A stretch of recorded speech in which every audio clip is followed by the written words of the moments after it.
Matter and it's state, पदार्थ और उसकी अवस्था। यानी पदार्थ जो कुछ भी हमारे चारों ओर है उसको क्या कहते हैं, पदार्थ कहते हैं।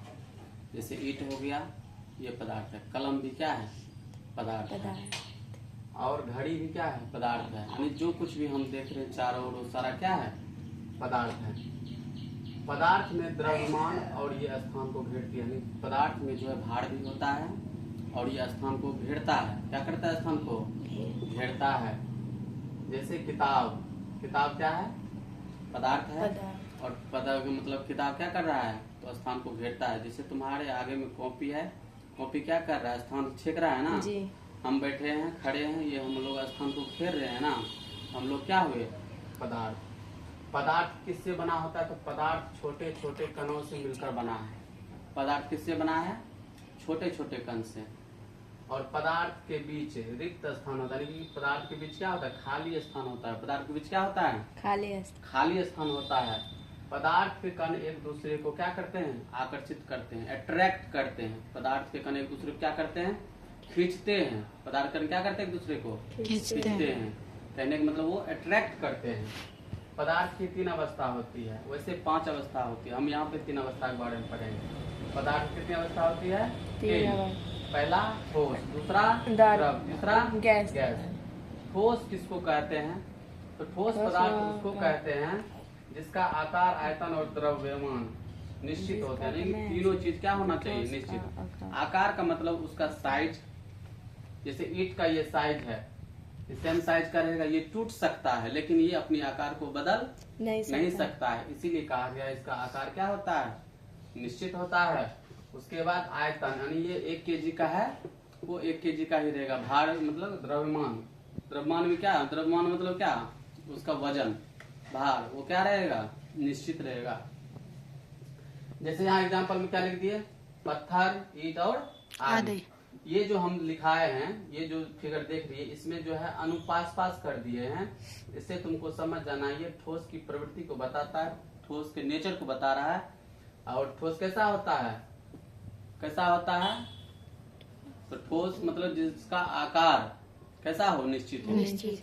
आयतन भी क्या हो, निश्चित हो। उसी को क्या कहते हैं, ठोस कहते हैं। क्या कहते हैं, हाँ।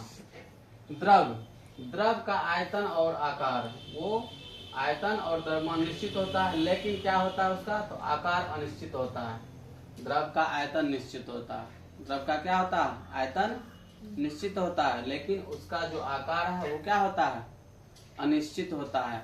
जैसे दूध है, उसको किसी भी शेप में डालो चला जाएगा जी। पानी को भी किसी भी शेप में डालो वो चला जाएगा, चाहे वो टेढ़ा मेढ़ा कुछ भी हो, उसमें वो क्या होगा, उस रूप का ले लेता है। इसीलिए क्या इसमें और कहा गया है, इसमें अणु थोड़ा सा दूर दूर होता है, इसमें नजदीक होता है, पूरा नजदीक रहता है, चिपका रहता है, इसमें थोड़ा सा हटा रहता है। इसीलिए जो है ये अपना आकार आसानी से क्या कर लेता है, बदल लेता है। इसीलिए इसको क्या कहा गया है, द्रव कहा गया। क्या कहा गया है, द्रव। जैसे एग्जाम्पल हम लिखते, दूध, पानी, घी, ये सब क्या है, हमारा द्रव पदार्थ है। गेहूं भी क्या है, द्रव है। मक्का भी क्या है, द्रव है। उसको जिस तरह से मतलब जिस वस्तु में रखते हैं, जिस टोकरी में रखते हैं, वैसा वो आकार ले लेता है। फिर आता है गैस का वक्त। गैस का क्या होता है, द्रव्यमान निश्चित होता है, लेकिन आयतन और आकार क्या होता है, अनिश्चित होता है। जैसे में इसमें अणु क्या होता है, दूर दूर होता है। इसमें क्या अणु होता है, अणु दूर दूर होता है।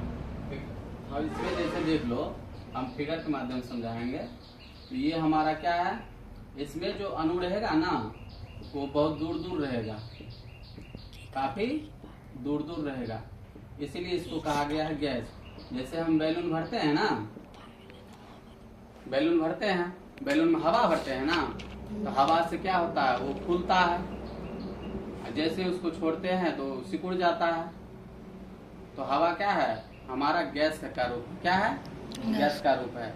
इसलिए कहा गया गैस का जो है आयतन और आकार दोनों अनिश्चित रहता है। क्या रहता है, अनिश्चित रहता है। ये किसी भी मतलब किसी ना आकार निश्चित होता है, ना ही आयतन निश्चित होता है। इसलिए इसको क्या कहा गया, गैस। तो इसमें हम पढ़े हैं 3 अवस्था, उसके बाद कल हम पढ़ेंगे।